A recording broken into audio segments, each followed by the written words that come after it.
ओम शांति। आज के वरदान, बाप दादा के वरदान अपने मीठे बच्चों के प्रति। डेट 29 फरवरी 2024। वरदान है समय प्रमाण। अपने भाग्य का सिमरण कर खुशी और प्राप्तियों से भरपूर बनने वाले स्मृति स्वरूप भव। स्मृति स्वरूप किसको कहते हैं? स्मृति माना अटेंशन। स्वरूप मेरा रूप। मैं कौन? आत्मा। मेरा रूप क्या है? जिस सेकंड, जिस व्यक्ति के साथ, जिस चीज के साथ, जिस गुण के साथ, जिस भावना के साथ मैं कनेक्टेड हूं, उसका जो रूप है मेरे में आ जाता है। जैसे पानी में जो भी चीज डालो, वो गुण पानी में एडिशन होता है। उसको पानी नहीं कहते हैं। कभी पानी में दूध डाला तो दूध कहते हैं। उसको शुगर डाला, विथ शुगर दूध कहते हैं। चाय का पत्ता डाला, चाय कहते हैं। अदरक डाला, अदरक का चाय कहते हैं। तो नया चीज एडिशन करते ही पहला रूप अंदर चला जाता है। हम आत्मा है, उसके बाद शरीर आ गया। स्त्री में पुरुष है कि स्त्री है। उसके बाद चाचा है, मामा है, बिजनेसमैन है। उसके बाद करोड़पति है, एजुकेटेड है। ऐसे भी शरीर के रूप में एडिशन होता ही जाता है। धर्म, कास्ट, क्रीड, चमड़ी का कलर, इससे भी एडिशन होता है। इसी ही बाबा कहते हैं बच्चे कर्म क्षेत्र में अलग अलग समय पर अलग अलग कर्म करना पड़ता है। कभी लौकिक में रहना पड़ता है, कभी ईश्वरीय सेवा करना पड़ता है। ईश्वरीय सेवा में भी कभी कभी तन का सेवा, कभी धन का सेवा, कभी वाचा सेवा, कभी मनसा सेवा।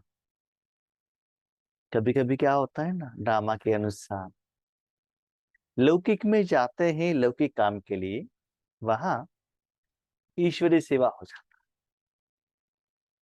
आपका संकल्प तो नहीं था लेकिन हो जाता है। ये सेवा की सोच में जाते हैं कहाँ भी, लेकिन वहां सेवा होता नहीं है। कभी कभी इसका ऑपोजिट भी होता है। सेवा के इंटेंशन से जाते हैं, अलौकिक परिवार में ही जाते हैं, सेवा केंद्र में ही जाते हैं ईश्वर सेवा के लिए।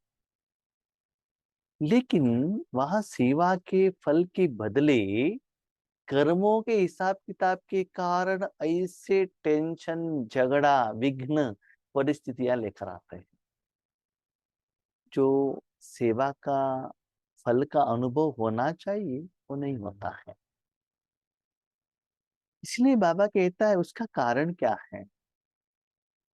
ईश्वरी सेवा में कहे, किसी ने कुछ कहा, मेरा, मैं और मेरा थोड़ा अहंकार था, उसको थोड़ा सा कुछ एसेंस लगा, उसका प्रभाव में आपका मन विचलित हो जाता है।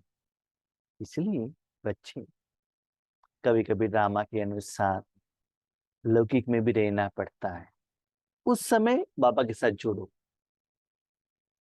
अपने परिवार में किसी का तबीयत ठीक नहीं है, वो समस्या का समाधान के समय पर किस स्मृति स्वरूप में रहना है, बाबा को किस संबंध में साथ में रखना है, कैसे समस्या का समाधान करना है।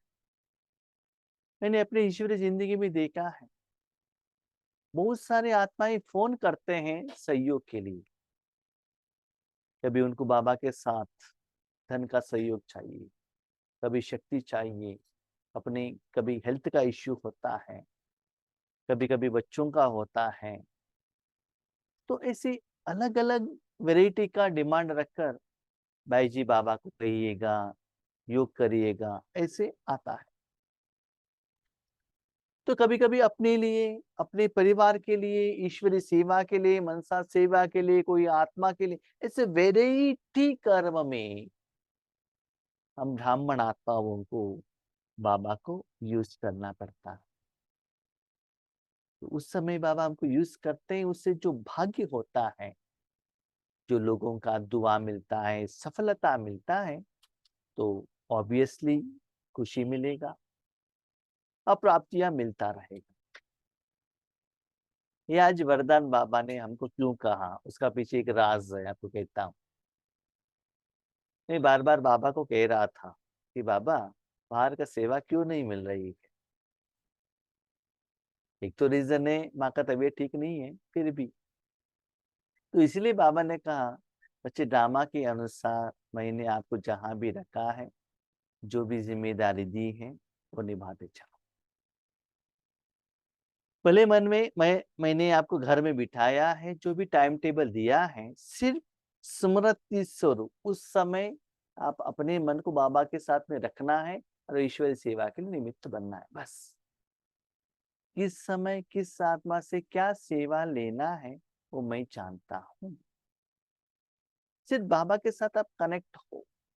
हाँ, कभी कभी हमने ये भी देखा है, लौकिक में जाते हैं कितना खुश होकर आते, लौकिक सेवा में जाते हैं हिसाब किताब के कारण डिस्टर्ब होता है। इसलिए बच्चे कहाँ भी रहकर बाबा के साथ कनेक्शन में रहेंगे तो ईश्वरीय सेवा हो जाएगा, बेहद में भी होगा। सेवा करना इसका मतलब ये नहीं है आपके सामने कोई आत्माएं हो, ऐसा नहीं है। सूक्ष्म रूप में भी सेवा हो सकता है, लेकिन बच्चे ये चेक करना, जो कर्म होने के बाद, सेवा होने के बाद खुशी और प्राप्तियों से मेजर करना कि आपको कितना प्राप्ति हुई है। क्योंकि स्पिरिचुअलिटी में है ना, निराकार में है। तो आज भी बाबा कह रहे थे, बच्चे जहां भी जाते हो, हाई लेवल का सोच रहता है, वहां के जो आत्माएं नए लोग रहते हैं, उसके अनुसार आपको ज्ञान भी उस लेवल में ही कहना पड़ता है। तो नीचे उतरना पड़ता है ज्ञान में, उसमें हमको मजा नहीं आता, क्योंकि हमको नया कुछ नहीं मिलता है ना। लेकिन यहाँ ऑनलाइन में नया नया बात कहना पड़ता है, नेक्स्ट क्लास कहना पड़ता है आप लोगों को। इसलिए बाबा कहते हैं, किसका क्या हाल है, क्या स्टेट ऑफ माइंड है, स्टेटस है, उसके अनुसार उस आत्मा को साधन के रूप पर मैं यूज करता हूँ। भले स्थूल में, बाहर में कुछ भी सिचुएशन हो, सिर्फ आप अपने स्मृति को, अटेंशन को बाबा के साथ कनेक्शन करते हुए, जब आप ईश्वरीय सेवा में निमित्त होकर जाते थे, वही कर्मों का फल, सेवा का फल का एहसास करते रहना। इसका मतलब सेवा करना है तो भी घर गृहस्थ में रहते हुए, सब कुछ कर्म करते हुए भी बाबा के साथ आप जुड़े रहेंगे, वहां भी ईश्वरीय सेवा और उस फल का अनुभव आप कर सकते हो। करना है, उसका अनुभव भी करो। ये बाबा के भक्ति में आप स्मृति स्वरूप आत्माओं की यादगार रूप में भगत अभी तक आपके हर कर्म की विशेषता का सिमरण करते अलौकिक अनुभवों में खो जाते हैं। देखो, भगत या ब्राह्मण मूर्तियों को नहलाते हैं, अभिषेक करते हैं, कैसे? नारियल के पानी द्वारा, दूध द्वारा, गुड़ द्वारा। तो कितना भावना से, कितना मंत्र द्वारा, कितना विधिवत उसको नहलाते हैं, तो उसको श्रृंगार करते हैं कपड़े द्वारा। तो कितना जोश से, नशे से करते हैं। ब्राह्मण भोजन बनाते हैं, घर में भी माताएं जब त्योहार रहता है, भोजन बनाते, कितना खुशी से बनाते हैं। जब भगवान को नैवेद्य चढ़ाते हैं तो किस विधि से चढ़ाते हैं, विधिवत। जब तक भगवान को नैवेद्य नहीं चढ़ाते हैं, जो भोजन बनाया है ना, वो टेस्ट भी नहीं देखता है। पहले देवताओं को भोग चढ़ाना, उसके बाद ब्राह्मणों को देना, उसके बाद बाकी लोगों को समर्पण करना पड़ता है। तो ऐसे स्थूल रूप में आज भी आपका हर कर्म का विधिवत भगत लोग, आपने जो विधि संगम युग में चलाई, बाबा के साथ चले, वो लोग आज भी वो चलाते हुए कितना खुश हैं। लेकिन बच्चे, अभी आप नहीं चला रहे हो, लेकिन प्रैक्टिकली वो स्वरूप में आप हो। जैसे कि कोई गांधी जी का डेकोरेशन करके ऐसे पाठ करता है, नेहरू जी का पाठ करता है, नरेंद्र मोदी जी के जैसे पाठ करते हैं तो कैसे ताली बजाते हैं। लेकिन ओरिजिनल जो आत्मा वो पाठ करते हैं तो कितना नशे में करते होंगे, सोच लीजिएगा। क्या हर कर्म में उतना नशा है, खुशी है, उमंग उत्साह है, स्मृति स्वरूप है? तो कहाँ भी रहकर आपको सेवा करने का मन है, बाबा के साथ कनेक्ट हो गए हो अपने परमात्मा का स्वरूप के द्वारा, सेवा का फल का अनुभव बच्चे आप कर सकते हो।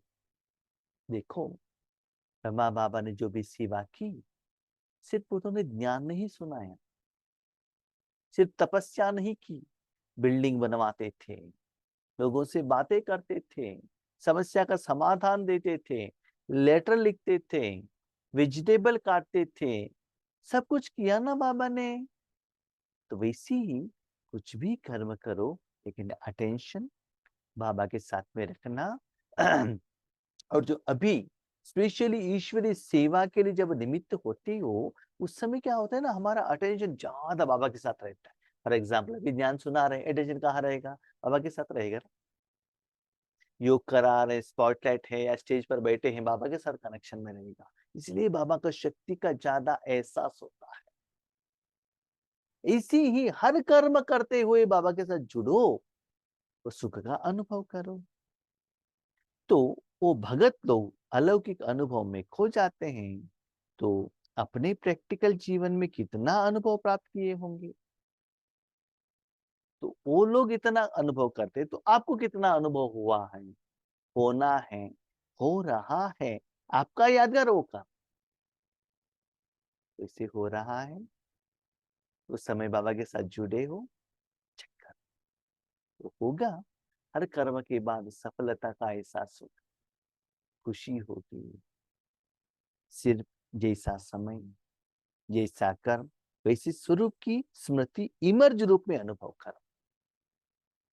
जब हम लौकिक में रहते हैं, तो बाहर से लौकिक रूप में संबंधियों के साथ, लोगों के साथ उसी रूप में रहना है, अंदर से बाबा के साथ जुड़ना है।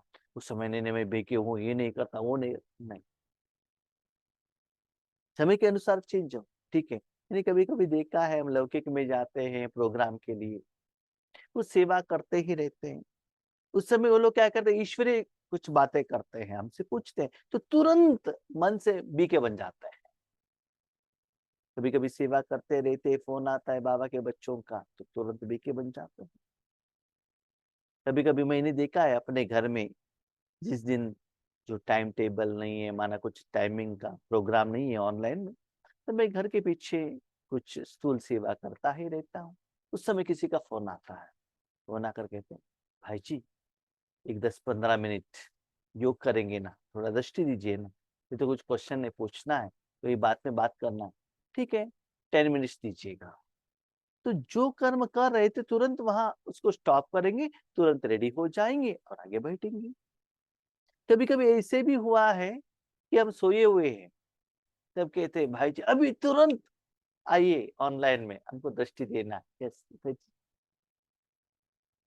हाँ, कभी कभी ऑनलाइन में सेवा कर रहे हैं, तुरंत कोई लौकिक वाले आते हैं, तब क्या करना पड़ता है, वीडियो ऑफ करके और किसी को स्पॉटलाइट करके चेंज करना पड़ता। तो ऐसे समय के अनुसार लौकिक अलौकिक सेवा, ये सभी में अपने मन बुद्धि को चेंज करते हुए ईश्वरीय सुख का अनुभव करते रहना चाहिए। इससे क्या होता है जानते हैं? ईश्वरीय सुख लेना है तो आपको योग में ही बैठना है, रेड लाइट ही चाहिए, संगठन ही चाहिए। इससे कंडीशन नहीं रहता। कैसे भी हो, आपका ईश्वरीय सेवा निरंतर चलता रहेगा। तो कैसे पता चलेगा? कर्म के समय, कर्म के बाद जो आपके मन में जो खुशी का एहसास और परसेंटेज जब ग्राफ इंक्रीज होता है, उससे आपको पता चलता है यस, बाबा मेरे साथ में है। क्योंकि बहुत समय से आप तपस्या कर रहे हैं ना, बाबा का शक्तियों का एहसास आपको हो है ना। सिर्फ जैसा समय, जैसा कर्म, वैसे स्वरूप की स्मृति इमर्ज रूप में अनुभव करो, तो बहुत विचित्र खुशी, विचित्र प्राप्तियों का भंडार बन जाएंगे। हम क्या करते हैं, बाबा का अनुभव होना है तो विश्व कल्याण के लिए बैठना है, ग्लोब को ही लेना है। ऐसा नहीं है। कभी कभी आप सोचते हैं ये बीमारी है, क्या करें, बाबा को याद करो। बीमारी कम होने का एहसास आपको भी होता है। किसी का फोन आता है, भाई जी बीमारी है, फोन करने से प्रॉब्लम सॉल्व। ऐसे वेराइटी कर्मों में कोई इवल सोल एंटर हुआ है या और कुछ, बहुत वैरायटी का आएगा। अपनी जिंदगी में भी हमने कहा ना आपको कि लौकिक में जाकर आने के बाद भी इतना खुशी, इतना दुआ, इतना आशीर्वाद, क्यों? एक कंडीशन, जहां भी आप जाते हैं भगवान के साथ आप जुड़े होंगे, तब ही वो एहसास होता है। जुड़े नहीं रहेंगे तो रिजल्ट्स नहीं आएगा। इसलिए बाबा ने कहा स्मृति स्वरूप। तो इससे क्या होता है, आपको स्थूल रूप में आगे दिखावे का, सेवा का चांस मिले या न मिले, अंदर का साधना, तपस्या, कर्म का फल निरंतर होता ही रहेगा। जब हम स्पेशली अपने तन मन को ईश्वरीय कार्य में लगाते हैं, सेवा में, तपस्या में, भक्ति में, उस समय जो आपका स्थिति बनता है, जब आप स्टार्टिंग में जाते हो, बाहर आने के बाद 2-3 दिन के बाद जो बनता है, वही स्टेज अपने घर गृहस्थ में भी आप कर सकते हैं। उसमें भी रिसेंटली बाबा ने कहा माताओं को बहुत चांस है, क्योंकि माताओं का हर रोज ऑलमोस्ट सेम कर्म रहता है। जेंट्स लोगों को ऑफिस में every day new task, new tension, नया लोग, नया समस्या, है ना। तो वो नया जब रहता है ना, उसमें मन बुद्धि को ज्यादा इन्वेस्टमेंट करना पड़ता है। हम भी जहाँ पहली बार सेवा के लिए जाते हैं ना, तो वहाँ की जो आत्माएं हैं, टीचर्स बहनें हैं, उनके साथ थोड़ा संस्कार, उनका संस्कार के अनुसार हमको क्या करना पड़ता है, एडजस्ट करना पड़ता है। कौन है, कैसा है, हर जगह पर हर वैरायटी का आत्मा रहता है। लेकिन 2 बार 3 बार 4 बार जाने के बाद पहचान होता है ना, तब उतना संस्कार मिलन करने का जरूरत नहीं रहता। माना हमको पहले ही मालूम रहता है उसका संस्कार क्या है, उसके अनुसार हम क्या करते हैं, तुरंत अपने मन को चेंज कर लेते हैं, तो ज्यादा डिस्टर्बेंस नहीं होता है। ठीक है। ऐसे बाबा कहते हैं बच्चे, अलौकिक सेवा अलग, अपनी जिंदगी अलग, सेवा अलग, कर्म अलग, लौकिक अलग, अलौकिक अलग, ऐसा नहीं। सभी जगह में बाबा ने कहा भी रखा हो, निरंतर ईश्वरीय सेवा होते ही रहना चाहिए। तो इससे आपके मन में क्या गाना आएगा, अनहद गीत निकलेगा कि पाना था सो पा लिया। हर कर्म में, हर जगह पर, हर व्यक्ति के साथ सुख का अनुभव होता रहेगा। तब आपको पता चलता है किस कर्म में बाबा के साथ कैसे जुड़ना है, कैसे बाबा से हेल्प लेना है, कैसे शक्ति लेना है। तो फाइनल रिजल्ट, सफलता कैसी पानी है, और खुशी और प्राप्तियों का एहसास, परमात्मा प्राप्तियों का एहसास, परमात्मा वहां एंटर होने के कारण ये प्राप्ति आई, वो एहसास, अनुभव आपको होना चाहिए। इसके लिए स्टार्टिंग जब आप तपस्या में बैठते हैं तो वो एहसास होता है, लेकिन आगे बढ़ते बढ़ते आगे बढ़ते आप बाकी कर्म करते हुए भी थोड़ा परसेंटेज मन बुद्धि को परमात्मा की तरफ रखते हुए निरंतर सेवा का फल आपको मिलता रहे।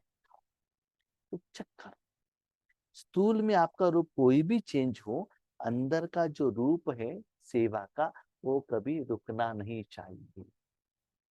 आज का स्लोगन, नंबर 1 में आना है तो सिर्फ ब्रह्मा बाप के कदम पर कदम रखते चलो। ईश्वरीय यज्ञ में फर्स्ट रैंक आना है तो क्या करो, ब्रह्मा बाबा के कदम माना। ब्रह्मा बाबा ने क्या किया, सब कुछ बाबा को समर्पण किया, बाबा से कर्म कराया, हर बात के लिए बाबा से श्रीमत ली, हर रोज। अभी आप पूछते फिर ब्रह्मा बाबा ने क्या किया हमको क्या मालूम है, हमने थोड़े ब्रह्मा बाबा को देखा है। तो बाबा कहता बच्चे, मैंने क्या किया, क्या करना था, वही तो मैंने मुरली सुनाई। ब्रह्मा बाबा के कदम पर कदम रखना, इसका मतलब जिस दिन मैंने मुरली सुनाई है वैसे चलो, बस ज्यादा चिंता करने का जरूरत नहीं। उस दिन के लिए उस दिन का मुरली, और अंदर की कमाई के लिए अव्यक्त मुरली और मिलन का मुरली, सूक्ष्म रूप में परिवर्तन के लिए उसको अपनी जिंदगी में उतारते चलो, उसके अनुसार अपने को चेंज करते चलो। वही है बाप समान बनना और ब्रह्मा बाप समान कदम पर कदम रखना। तो मुरली में मैंने यही कहा है कि मैंने क्या किया है, वो लिख कर रखा है, बायोग्राफी है ना। तो वही बाबा कहता है, और अव्यक्त होने के बाद बच्चे क्या क्या करते हैं, और अव्यक्त में बाबा के साथ, शिव बाबा के साथ क्या क्या अनुभव हुआ, वो भी ब्रह्मा बाबा अव्यक्त मुरली में भी हमको कहते हैं। और एक बात याद रखिएगा, शिव बाबा को ये टारगेट देते हैं तो तुरंत ब्रह्मा बाबा हमको नहीं कहते हैं, आपके प्रति बाबा जरूर शिव बाबा के साथ डिस्कशन करेंगे। नहीं नहीं बाबा, ये तो मुश्किल है, मेरे बच्चे गृहस्थ में रहते हैं, उनको भी समस्याएं, इससे भी कहते हैं। कहने के बाद, डिस्कशन करने के बाद, जो विधि को आप अपना सकते हो वही विधि शिव बाबा और ब्रह्मा बाबा दोनों मिलकर ज्ञान के आधार पर आपको देते हैं। क्योंकि शिव बाबा के पास ज्ञान है, ब्रह्मा बाबा के पास अनुभव है। तो इसलिए बाबा कहते हैं जो भी एग्जाम आता है तो पहले ब्रह्मा बाबा के पास आता है। तो उस एग्जाम के टाइम पर इसको कैसे यूज करना है, अप्लाई करना है, तो पहले ब्रह्मा बाबा अप्लाई करता है। उसके बाद उसको इजी विधि को अपनाने के बाद बच्चों को कहते हैं। मैंने भी देखा है ईश्वरीय जिंदगी में, कोई भी समस्याएं, कोई एम एंड ऑब्जेक्ट पहले अपनी जिंदगी में, मेरे जिंदगी में आएगा, हमने उसको फेस किया है, तो आप लोगों को कहना हमारे लिए आसान होता है। किसी ने कहा हुआ विधि आपको बताएंगे थोड़ा मुश्किल लगेगा। जब हमारे द्वारा जो बाबा ज्ञान सुनाते थे, उस समय ये कहते थे हम, रामायण में ऐसे कहा है, महाभारत में ऐसे कहा है, शिवानी बहन ने ऐसे कहा है, सूरज भाई ने ऐसे कहा है। अभी हम क्या कहते हैं, मेरे जिंदगी में ऐसे हुआ, आज ऐसे हुआ, कल ऐसे ही हुआ था। माना उस ज्ञान को मेरे जिंदगी में अप्लाई करते हुए उसका रिजल्ट मुझे क्या मिला, मैंने क्या उसको अप्लाई किया, उसमें क्या प्लस मिला, क्या माइनस मिला, वो हम आपको कहना चाहते हैं। क्योंकि अनुभव का अथॉरिटी है ना। तो पहले और किसी ने कुछ कहा तो उनको हर स्टेप में क्या क्या समस्या आई, जब समस्या आने के बाद उससे वो कैसे बाहर आए, वो इंफॉर्मेशन हमारे पास नहीं है ना। लेकिन हमारे पास अनुभव है, तो आप जो भी क्वेश्चन पूछेंगे उसका आंसर आपको मिल जाएगा। बहुत जगह पर हम पहले सेवा करने के लिए जाते हैं, तो वहां के लोग सोचते हैं प्लान करके आए हैं क्लास, क्या क्लास करना है। तो क्लास करने के टाइम पर बीच बीच में क्वेश्चन पूछते हैं, क्वेश्चन का आंसर देने के बाद उनको पता चलता आधा दिन के बाद ये प्लान्ड नहीं है। उस समय बाबा रेडी करता है, आगे उनको पता चलता है। तो ऐसे ही बाबा कहते हैं अनुभव का अथॉरिटी बनो। तो ब्रह्मा बाबा जैसे कहता है ऐसे क्या करो, अपने बाबा के पाँव पर पाँव रखो। तो ब्रह्मा बाबा ने क्या किया, पहले अपने तन को, अपने परिवार को, अपने धन को, मन को परमात्मा में अर्पण किया, उसके बाद मुरली चलाई। हम क्या गलती करते हैं, पहले ज्ञान सुनाते हैं, अपने जिंदगी में धारणा नहीं करते हैं, इसीलिए अपने जिंदगी में भी रिजल्ट्स नहीं आता है, और जिनको आपने ज्ञान सुनाया उनकी जिंदगी में भी रिजल्ट्स नहीं आता। क्यों, ये सिर्फ कह रहे हैं लेकिन इनकी जिंदगी में धारणा नहीं है, तो लोग एक्सेप्ट नहीं करेंगे। इसलिए अपने जिंदगी में धारणा, ठीक है। अब शांति।